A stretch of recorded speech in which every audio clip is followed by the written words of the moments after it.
ఇది శ్రీలంకలోని సుప్రసిద్ధమైన hill station candy మార్గం మీదుగా మనం వెళ్తున్నాము. ఇప్పుడు మనం వెళ్తున్న ప్రదేశము అశోకవనం అండి. అశోకవనం మనందరికీ తెలిసిందే కదా.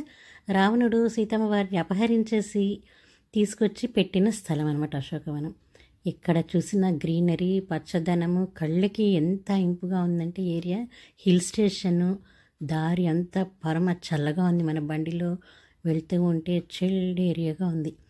ఇది అండి మన ఎంట్రన్స్, సీతమ్మ వారి అశోకవనానికి ఎంట్రన్స్ ఇది. ఈ ఆలయము ప్రస్తుతం నిర్మాణంలో ఉంది. ఇది ఆలయ గోపురము. ఈ ఆలయం నిర్మాణం చేస్తున్నారు, టెంపరీ అరేంజ్మెంట్స్ చేసి పూజలు నిర్వహిస్తున్నారు. ఇక్కడ రామాయణ వృత్తాంతం అంతా మన పెయింటింగ్స్లో వేసి అక్కడ ప్రదర్శించారండి. ఇక్కడ 100 రూపాయలు ఇండియన్ కరెన్సీ తీసుకొని మనకి అర్చన చేశారు. టెంపరీ అరేంజ్మెంట్లో ఈ విగ్రహాలు పెట్టారు కాబట్టి మనకి అక్కడే పూజలు జరుగుతూ ఉంటాయి. ఇక్కడ ఈ విగ్రహాలు కూడా ఉన్నాయి, బ్రహ్మ విగ్రహం అవన్నీ ఉన్నాయి.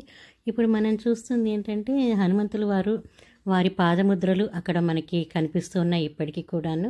అక్కడే చక్కని సెలయేర్లు ఎంత బాగున్నాయంటే ఎటు చూసినా గలగల పారే సెలయేర్లు. ఇంకా వాతావరణం అయితే పరమ చల్లగా ఉందండి.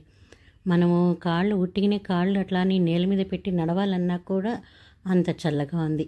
ఈ ప్రదేశంలో ఇక్కడ సీతమ్మ వారిని ఆంజనేయ స్వామి కలిసిన ప్రదేశం కనిపిస్తూ ఉంటుంది. అట్లాగే ఈ పాదాల వరకు నడుచుకొని వెళ్ళడానికి మనకు ఒక చిన్న వంతెన ఉంది. ఆ వంతెన సాయంతో ఆ పాదాల వరకు మనం వెళ్ళొచ్చు. ఇంకా అక్కడే రామాయణ వృత్తాంతాలు అన్నీ కూడాను ఇట్లా ఫొటోస్లో పెట్టేసి అక్కడ ప్రదర్శించారు. మనం అక్కడ చదువుకున్నా కూడా కనిపిస్తూ ఉంటుంది. ప్రదేశం అయితే చాలా బాగుందండి. అండ్ ఇక్కడ మేము దగ్గరలోనే ఒక 2 అడుగుల దూరంలోనే హోటల్లో ఉన్న మ్యాష్ఫోర్డ్ అని, అక్కడ ఫ్యాను ఏసీలు కూడా పెట్టలేదు, ఇన్స్టాలే చేయలేదు అని అంటే ఎంత చల్లటి ప్రదేశం ఆలోచించండి. తప్పక చూడాల్సిన ప్లేస్ అశోకవనం.